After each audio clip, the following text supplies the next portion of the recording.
It's been a week since I've seen you guys, so it's good to see y'all again.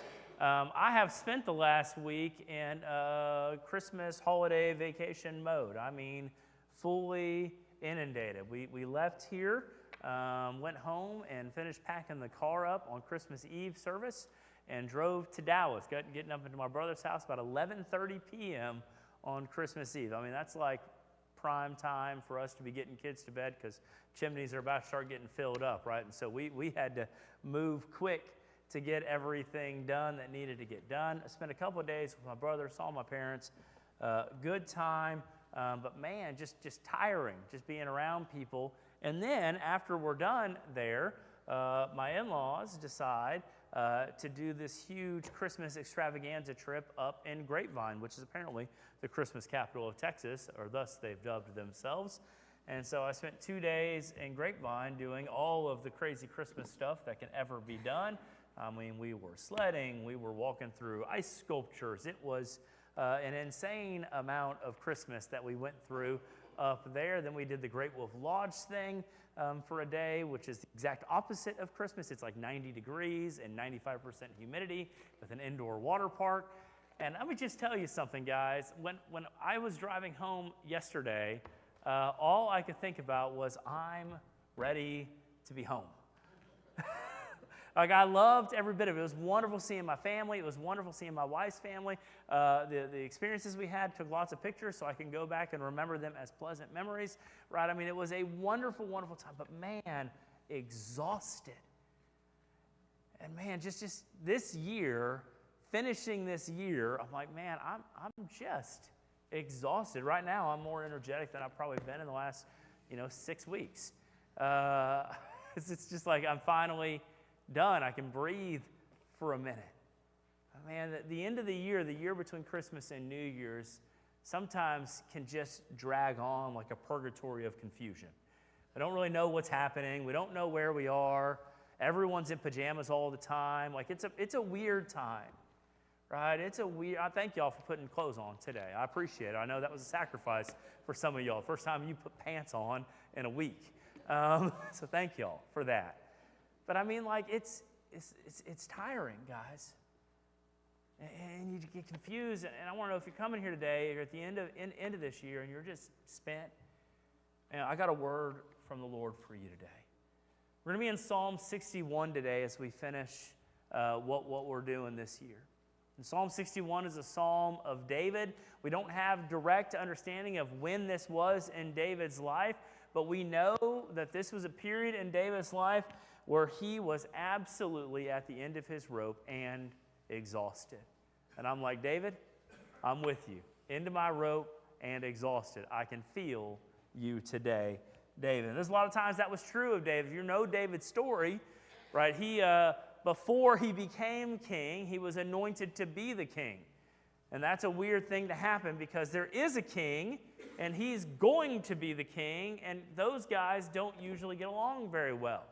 And so he spent a large part of his young adulthood running from the king, hiding in caves and living out in the outskirts of the world, right? Just surviving until his turn to be king, as Saul was hunting him for the entirety of that time. Saul was seeking to destroy David. All right, and after David became king, his life wasn't all rosy because he made some fairly obvious sin choices that created chaos and stress in his life. And eventually his own son supplanted him and served as kind of a fake king, a puppet king, while running David out of town. David, who was the rightful king, was run out of town by his own son, Absalom, right? And he wasn't allowed to do his kingly stuff for a season in there. So maybe it was during one of those times, running from Saul or hiding from Absalom, that David penned Psalm 61. We're not sure, but I hope you've made your way to Psalm 61. Let's read Psalm 61 in entirety, and then I'll go back and we'll talk about it some together. David writes, "Hear my cry, O God. Listen to my prayer. From the end of the earth I call to you when my heart is faint.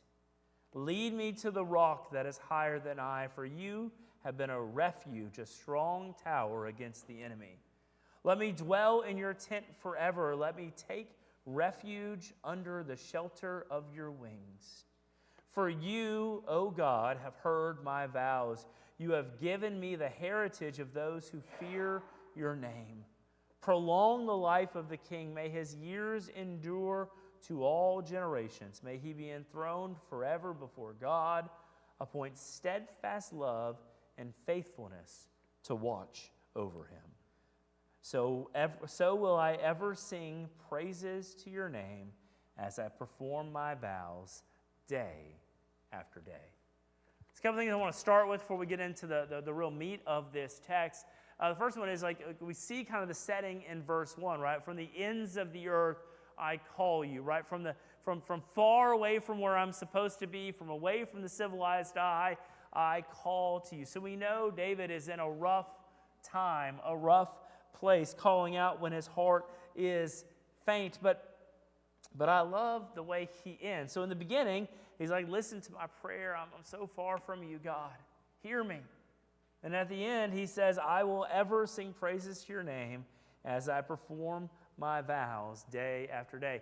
There is a steadfast confidence that David has in his king, right?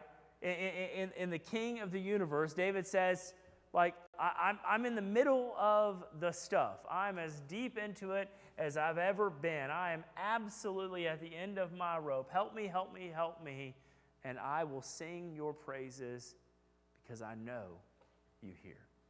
Guys, I want you to know something.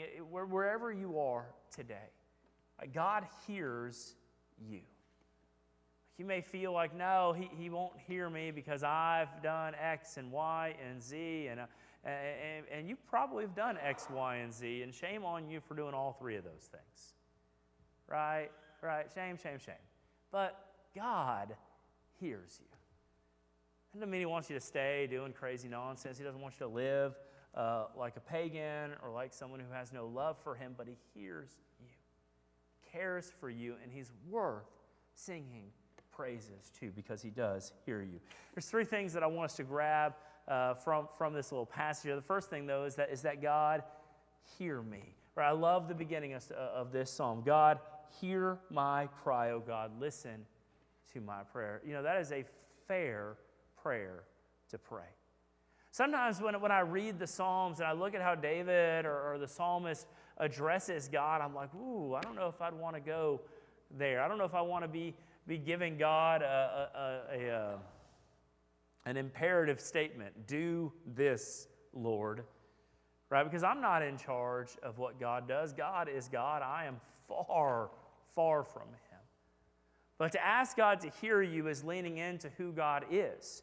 God is omnipresent. He's omniscient. He's everywhere. You're not telling God to do something that is outside of his will. You're begging God to pay attention to you in that moment. And that's a cry from someone's heart who's hurting. If you've ever been hurting before, and you've ever been at the end of your rope before, and you wonder, will he even hear? Does anyone care? You go to people who should care, and they don't seem to care. The real people in your life, your parents, or your kids, or your husband, or your wife, or whoever it is in your life, and no one seems to notice or care the distress that you're in. Your pastor, no one notices the distress that you're in. And you begin to picture that God is like us. Fallen, busy, overwhelmed, stupid people. He's not. When you're at the end of your rope, cry out to God. Cry out in confidence that he will hear you and say, and it's fine to say, God, I need you now. I need you to hear me because I'm far removed from where I need to be. There's been countless times that I've prayed a prayer very similar to that in my life. No one else can help. No one else understands. Lord, help me. Hear me today. Guys, hear me is a good prayer to pray as you end this year if you feel at the end of your rope. God, hear me today. And then ask God for what it is that you need. What do you need? Well, what David needed was to be led to a safe place. Right? Verse 2, from the end of the earth I call to you when my heart is faint. Lead me to the rock that is higher than I. for you have been my refuge, a strong tower against the enemy. David was like, lead me to safety. And maybe David was talking about a physical, safe place, a stronghold, a cave somewhere where he could hide out and be in a safe place. But maybe it was just like I need safety. Maybe I just need the chaos around me to stop. And I need you to shelter me today. I need you to be a strong tower before me today. I love the image of God as a strong tower, right? The righteous run into him and they're saved, right? This whole idea that God is strong enough against any of the enemies that are around us. We really do elevate those things that are against us. Whether it's personal sins that we struggle with and we think, man, I can never be free of this. I can't, I've tried, and I can't do it. You know, and you make your New Year's resolution, right? As we're in the process of doing right now, like I'm gonna stop this. I'm gonna do it, and then sorry guys, our next service is January the 6th, right? So we're 6 days into New Year's. You probably already messed it up, right? I mean, like we can't even get a week or 2 weeks or 3 weeks into this idea of white knuckle sanctification and doing things on our own power and our own strength. Guys, our God is a strong tower. There's nothing that can overthrow him. Go to him. Ask him to lead you to that safe place. God, lead me to safety. Hear my cry, God. Lead me to safety. He is strong tower. And I love that about him. I mean, this year I've needed that strong tower God. I can go into and I can hide in that spot, and while everything may come against me, I'm okay. I've ridden out a couple hurricanes in my life in different areas. My favorite hurricane, are you allowed to have favorite hurricanes? I don't know. Favorite hurricane was it Rita that came right after Katrina? I think so. So Hurricane Katrina had just destroyed New Orleans, just done that terrible damage to New Orleans. And then Hurricane Rita came flying up the Gulf again after it, same season. And it was targeting Houston, Texas. And I mean, like, it was coming for Houston. All the news reports said it was coming to Houston. And we had just seen what had happened down in New Orleans. And when they said get out, the 3 million people in Houston or the 5 million people in greater Houston said, we're leaving. And man, the highways were a disaster. The gas stations were all running out of fuel. It was absolute chaos. I was about 100 miles inland in Livingston, Texas, on a church in Lake Livingston. My pastor was at Disney World. Good choice, by the way, at that time for him to be at Disney World.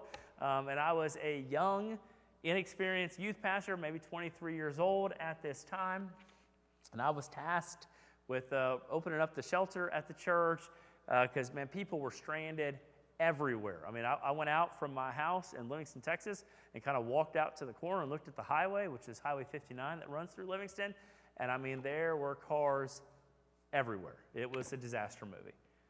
No gas station had gas, and so they were going 2 miles an hour, running out of fuel on the highway, and it was just an absolute disaster. By the way, fun fact, they stayed in Houston, they would have been fine because it came right over Livingston, Texas. They should have just stayed down in Houston. Wouldn't have been a problem, but the forecasters got that wrong.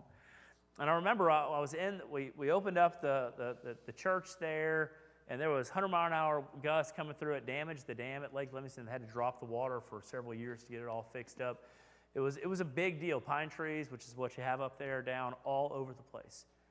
And I remember riding that storm out in the church, which is a weird building to ride a storm out in, and hearing those winds cut through, and I thought, man, I'm glad I'm inside. Like, what a wonderful thing that I'm on the church was well built. Like, I had no fear of it falling down. And I thought, man, I am safe here. But if I open that door, I will not be safe. But just this is a side note. It has nothing to do with anything, but it's an interesting story nonetheless. Our youth room was like the youth room here used to be upstairs, where the staircase, kind of back staircase that leads to the where the youth would go. And I had thrown a Post-it note on that outside window before the storm came through to tell you something.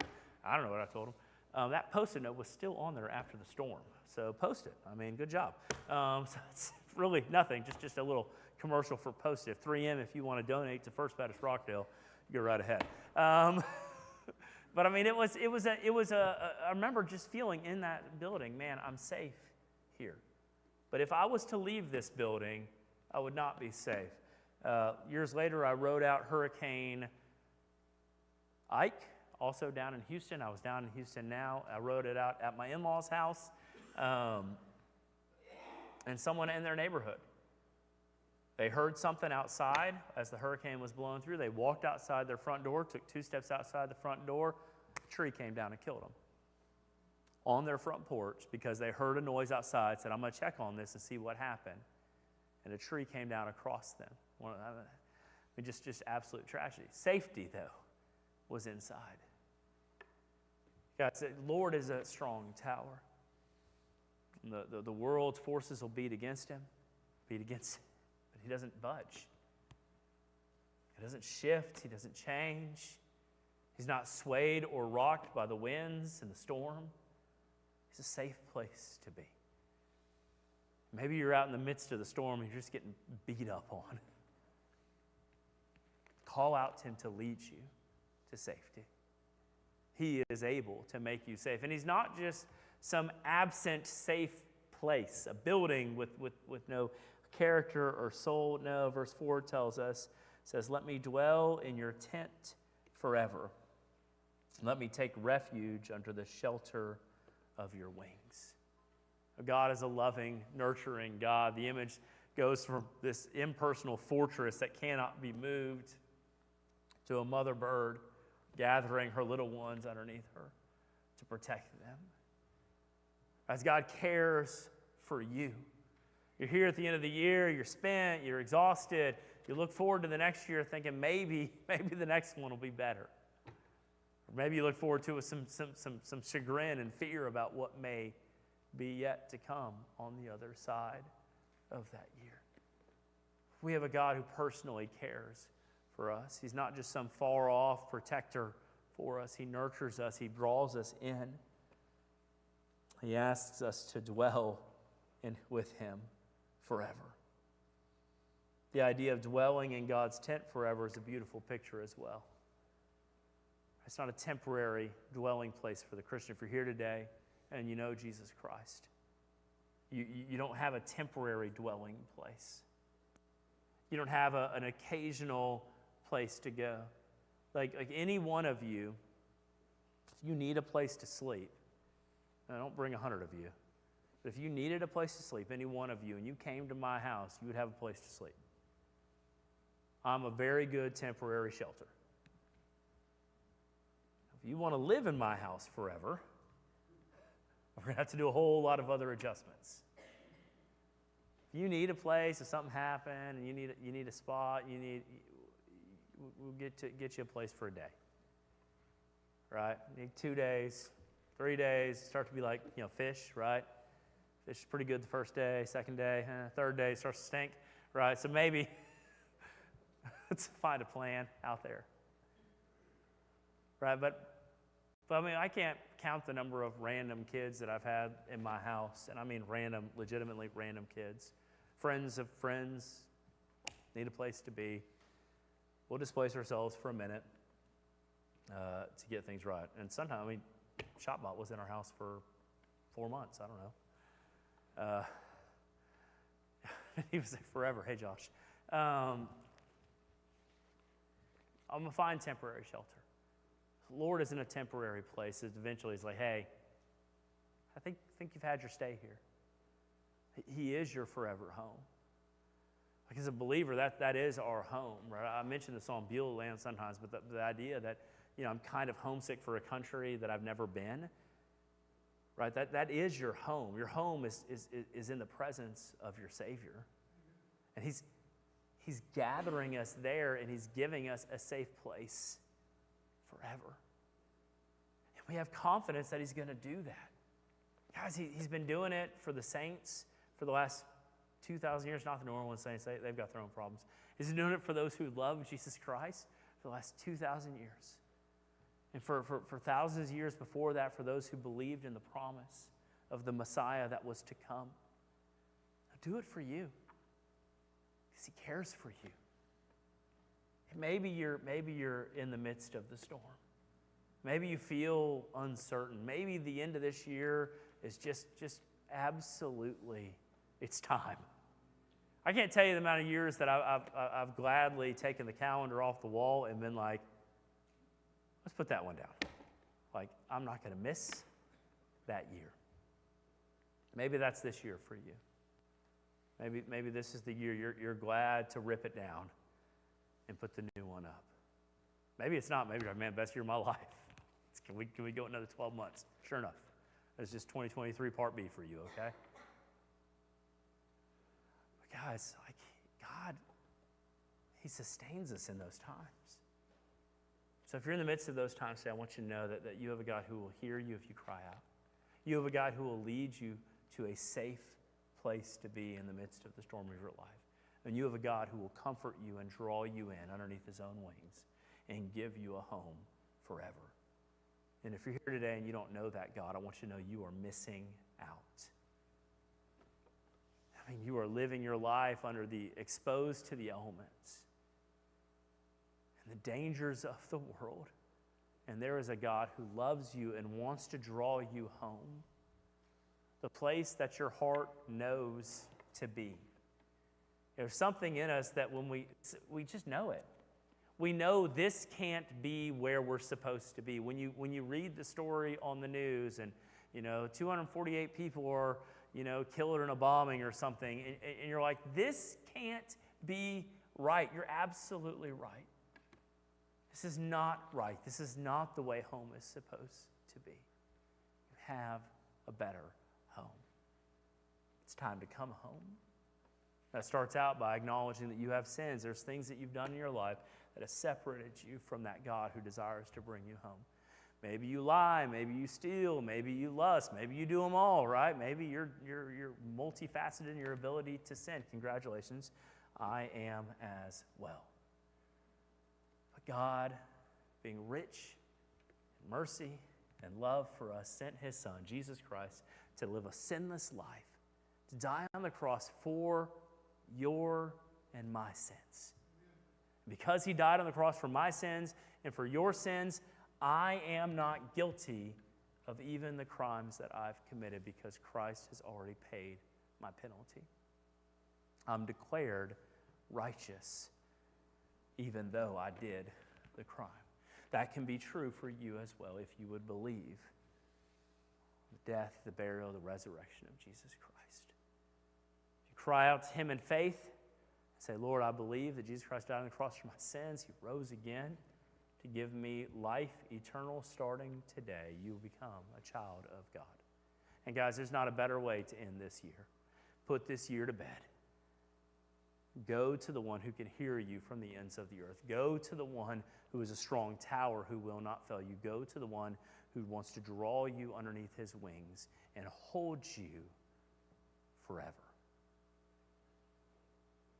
We'll have a time of invitation in just a second. You can make that decision today. Maybe you're here and you already know Jesus, but you've chosen to walk outside of the safe shelter.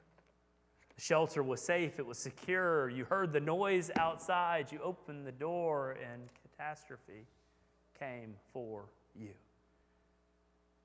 Same prayers. Lord, hear me as I'm now in the ends of the earth. As I've chosen to wander off into sin and away from the things that you've called me to do, hear me today, Lord. Lead me back to shelter and safety and draw me into you. The prayer is for you as well. Let us pray.